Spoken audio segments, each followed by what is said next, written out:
तुम्हें बहुत ज़्यादा क्रिएटिव होने की ज़रूरत नहीं है कुछ क्रिएटिव आइडियाज़ के लिए, और हम बस एक ट्रैक के बारे में बात करेंगे इस वीडियो में, और उसमें हम जितनी क्रिएटिविटी निकाल सकते हैं निकालने की कोशिश करेंगे। असलियत में जो अच्छे आइडियाज़ होते हैं ना, वो एक सिंपल सी एक छोटी सी प्रोसेस के द्वारा हमें मिलते हैं या हमें प्राप्त होते हैं या हमारे दिमाग में सडनली क्लिक करते हैं, और उस प्रोसेस का नाम है कंबाइनिंग ओल्ड आइडियाज़ इन न्यू वे।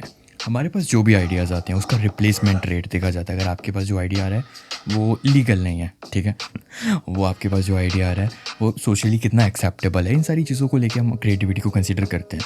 आपके पास कोई ऐसा आइडिया आ रहा है जो समाज या सोसाइटी एक्सेप्ट नहीं करती, उसको हम क्रिएटिविटी या उसको आइडिया नहीं बोल सकते, ठीक है। क्रिएटिविटी आइडियाज़ उसको बोला जा सकता है जिससे जेन्युइनली एक्चुअली तुम्हारा कुछ प्रॉफिट हो, है ना। क्योंकि क्रिएटिविटी आप किसी भी चीज़ में दिखा सकते हो, लेकिन क्रिएटिविटी की भी लिमिट्स हैं जो हमारी सोसाइटी डिफाइन करती है।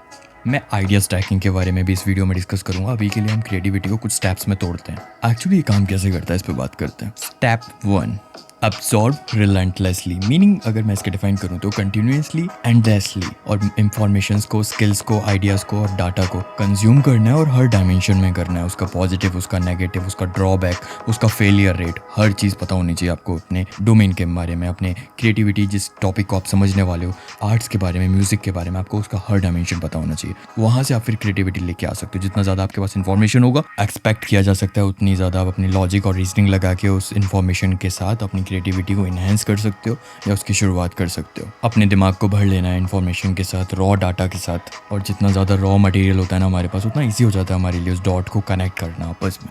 और स्टेप 1 को हम ये बोल के एंड करते हैं, पहले कुछ बनाओ, इवन बहुत बेसिक हो, पहले कुछ बनाओ फिर उसे सुंदर बनाएंगे। तो पहले कुछ बनाओ फिर उसे सुंदर बनाएंगे। स्टेप 1 हमारा बोलता है इन्फॉर्मेशन गैदर करो, कुछ बनाओ और फिर उसे सुंदर बनाओ। और एक्चुअली सारी इन्फॉर्मेशन का कोई पॉइंट नहीं अगर तुमने बहुत कंज्यूम कर लिया पर कुछ क्रिएट नहीं किया तो। स्टेप 2 की बात करें तो राइट डाउन इंटरेस्टिंग आइडिया। जो भी आइडिया आपके पास आ रहा है उसे लिख लीजिए।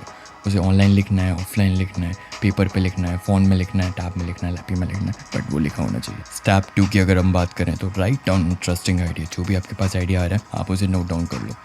राइटिंग करने से जो पहला बेनिफिट मिलता है ऑर्गेनाइज करने का। आप अपने आइडियाज़ को ऑर्गेनाइज कर सकते हो, एडिट कर सकते हो, चेंज कर सकते हो।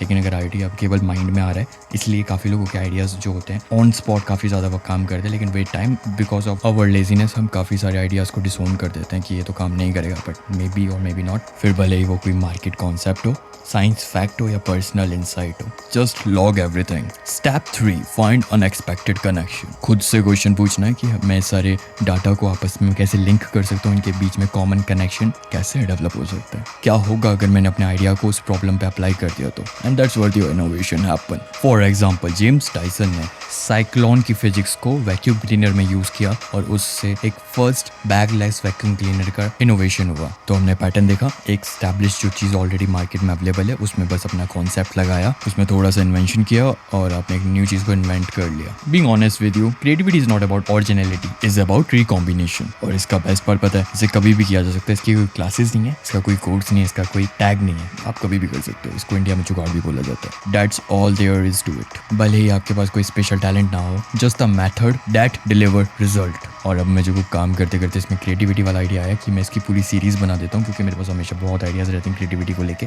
तो मैं एक अलग से एक सीरीज़ बना देता हूँ जिसमें मैंने जो 7 क्वेश्चंस मेंशन करे थे वो भी रखूँगा और बाकी सारी चीज़ों को भी कंबाइन करके उस प्लेलिस्ट में क्रिएटिविटी में डालता रहा करूँगा। और कमेंट सेक्शन में प्लीज़ मेंशन करना अगर इसमें कुछ क्रिएटिविटी में कर सकता हूँ या फिर आपका कोई आइडिया हो तो मैं इसमें ऐड कर लूँगा, और चैनल को सब्सक्राइब कर लेना।